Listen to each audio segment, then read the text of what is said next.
अपने आशियाना बनाने के लिए, अपना घर बनाने के लिए अगर किसी गरीब ने सार्वजनिक संपत्ति पर कहीं पर कब्जा किया या उसने अपनी झोपड़ी डाली हुई है तो उस झोपड़ी को तब तक प्रशासन नहीं हटाएगा जब तक कि हम उसके लिए व्यवस्थित कोई सुरक्षित आवास उपलब्ध न करा दे। क्या सीएम योगी आदित्यनाथ की उन्हीं के अधिकारी और पुलिसकर्मी सुनने के लिए तैयार नहीं है?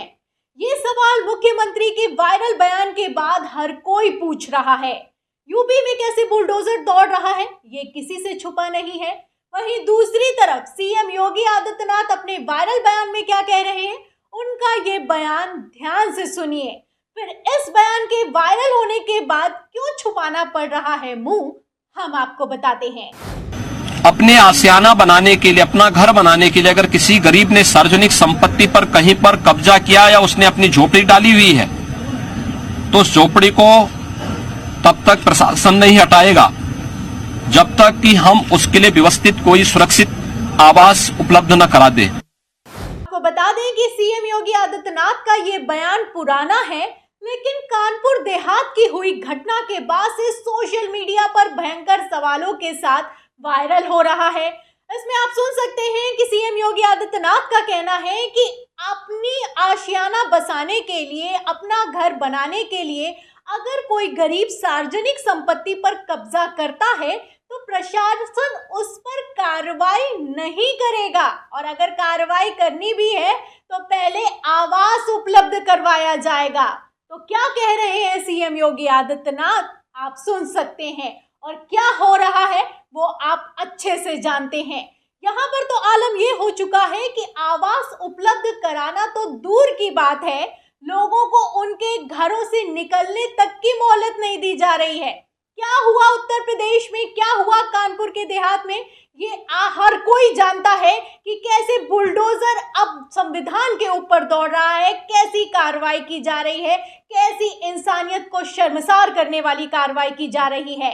अब यहाँ पर सवाल सबसे अहम यही उठता है कि क्या सीएम योगी आदित्यनाथ की उन्हीं के अधिकारी सुनने के लिए तैयार नहीं है, क्योंकि योगी जी क्या कह रहे हैं और असल में क्या हो रहा है, इसके लिए आप आज तक की खबर को देखिए। इसमें लिखा हुआ है कि जेसीबी ड्राइवर ने गिराई झोपड़ी, लेखपाल ने लगाई आग, एसडीएम ने कहा कोई बचने ना पाए, मां बेटी की मौत पर एफआईआर। तो जेसीबी चलाने वाले ड्राइवर की हिम्मत इतनी कैसे बढ़ गई, सवाल इस बात का है। लेखपाल से लेकर एसडीएम ने ये कार्रवाई कर दी, लेकिन कोई वहां पर नहीं मौजूद था जो कि रोक सके। पुलिस वाले भी मौजूद थे, लेकिन ये कार्रवाई हो गई कि एक माँ बेटी को एक झोपड़ी में जिंदा जला दिया गया। इनकी हिम्मत क्यों इतनी बढ़ गई है, सवाल तो इस बात का बढ़ता है क्योंकि जब सीएम योगी आदित्यनाथ खुद कह रहे हैं कि आवास उपलब्ध कराओ, गरीब का आशियाना उस पर बुलडोजर चढ़ाने से पहले या फिर कार्रवाई करने से पहले आवास उपलब्ध करवाओ, तो आवास उपलब्ध करवाना तो दूर की बात है, आखिर ऐसी इंसानियत को शर्मसार करने वाली कार्रवाई क्यों की जा रही है, सवाल इस बात का बनता है। फिलहाल आप जैसा कि जानते हैं कि बाबा बुलडोजर के नाम पर कैसे तालियां बजाई गई, कैसे वाहवाही लूटी गई, लेकिन अब जब कार्रवाई की बात आई है, यूपी प्रशासन की बात आई है, योगी सरकार की बात आई है, तो पूरा का पूरा ठीकरा अधिकारियों पर फोड़ा जा रहा है। हिंदू और पंडित का कार्ड खेला जा रहा है। कैसे ये मामला तूल पकड़ रहा है और कैसे लोगों को दर्द हो रहा है वो भी आपको दिखाती हूँ, क्योंकि जो कार्रवाई है बुलडोजर की, आप जानते हैं कि किस तरीके से उत्तर प्रदेश में धड़ल्ले से हो रही है, लेकिन इस बार जब मामला हिंदू का आया है, ब्राह्मण का आया है, तो किस तरीके से लोगों को दर्द हो रहा है, दुख हो रहा है। आपको एक ट्वीट दिखाती हूँ, देखिएगा। दिव्या गौरव त्रिपाठी हैं, ये पत्रकार हैं जो योगी जी का जो वीडियो वायरल हुआ सोशल मीडिया पर, जो कि मैंने आपको सुनाया, उसको शेयर करते हुए लिखती हैं कि अफसर योगी आदित्यनाथ की लुटिया डुबोकर मानेंगे। काश डीएम कानपुर देहात ने मुख्यमंत्री योगी आदित्यनाथ की बात सुनी होती तो ना झोपड़ी टूटती और ग्रामीण ब्राह्मणों की जान जाती। तो यहाँ पर ब्राह्मण, हिंदू किस तरीके से आप देख सकते हैं ट्वीट किए जा रहे हैं, किस तरीके से लोगों का दर्द छलक रहा है, इस ट्वीट से अंदाजा लगा सकते हैं। चाहे वो चित्रा त्रिपाठी हो, चाहे दिव्या गौरव त्रिपाठी हो, अब सबको दर्द हो रहा है। ये वही लोग हैं जो कि तालियां बजाते थे बुलडोजर की कार्रवाई पर, लेकिन जब कार्रवाई एक हिंदू पर हुई है, ब्राह्मण समाज की बेटी और मां को जला दिया गया है, तो इस तरह के बातें की जा रही है, इस तरह का ट्वीट किया जा रहा है। फिलहाल सीएम योगी आदित्यनाथ का आपने बयान सुना और जो कार्रवाई है उसको लेकर भी योगी आदित्यनाथ ने आश्वासन दिया है, ट्वीट किया है, लिखा है कि कानपुर की घटना दुखद है, इसके लिए एसआईटी काम कर रही है, हमने मजिस्ट्रियल जांच के लिए भी आदेश दे दिए हैं। तो एसआईटी भी काम कर रही है, मजिस्ट्रियल आदेश भी दे दिए गए हैं, जांच भी चल रही है, लेकिन फिर भी सवाल वही है कि आखिर इनकी हिम्मत कैसे बढ़ी, एसडीएम की इतनी हिम्मत कैसे बढ़ी, लेखपाल की इतनी हिम्मत कैसे बढ़ी। वैसे सीएम योगी आदित्यनाथ का तो आपने देख लिया है कि किस तरीके से उन्होंने एसआईटी से लेकर मजिस्ट्रियल जांच के आदेश दे दिए हैं, लगातार इंटरव्यू में भी कह रहे हैं सबकी सख्त कार्रवाई होगी। वहीं दूसरी तरफ आपको उप मुख्यमंत्री ब्रजेश पाठक का बयान सुनाते हैं। ब्रजेश पाठक का किस तरीके से दर्द निकलकर बाहर आ गया है, उनका भी बयान सुनिए।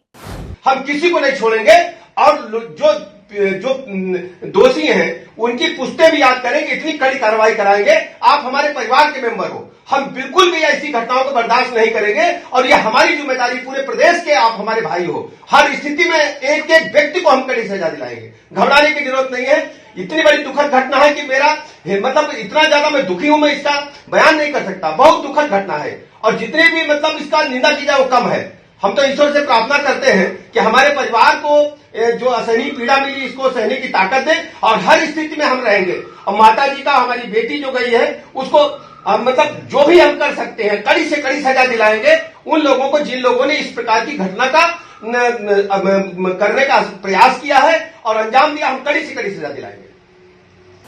उप मुख्यमंत्री ब्रजेश पाठक का कहना है कि कड़ी से कड़ी कार्रवाई कराई जाएगी, कि पुश्ते याद रखेंगी, तुम हमारे परिवार के सदस्य हो, किसी को नहीं छोड़ेंगे।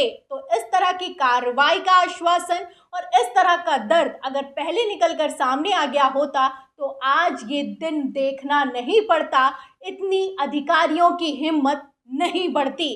तब तो बुलडोजर पर सवार होकर सीएम योगी आदित्यनाथ दोबारा मुख्यमंत्री बन गए, खूब तालियां बजाई गईं, लेकिन अब आप आज देख सकते हैं कि क्या आलम हो चुका है। आज जो ठीकरा है वो अधिकारियों पर फोड़ा जा रहा है, प्रशासन पर फोड़ा जा रहा है, लेकिन सवाल इसी बात का है कि ये प्रशासन किसके कहने पर काम करता है, किसके आदेश पर ये कार्रवाई की गई। क्या सीएम योगी आदित्यनाथ का फरमान उन्हीं के अधिकारियों को और पुलिसकर्मियों को सुनाई नहीं दे रहा है? क्या सीएम योगी आदित्यनाथ का फरमान उनके ही अधिकारी मानने के लिए तैयार नहीं है? इस सवाल के जवाब में आपका क्या कहना है? इस पूरी खबर पर आपका क्या कहना है? हमें कमेंट बॉक्स में जरूर लिखें। वीडियो को ज्यादा से ज्यादा शेयर करें, सब्सक्राइबर बटन दबाएं, बेल आइकन दबाएं ताकि हर खबर की नोटिफिकेशन आप तक पहुंचती रहे। फिर मिलते हैं अगली खबर के साथ, तब तक के लिए धन्यवाद। इस खबर को अभी लाइक करें, शेयर करें, अभी चैनल को सब्सक्राइब करें और घंटी जरूर दबाएं।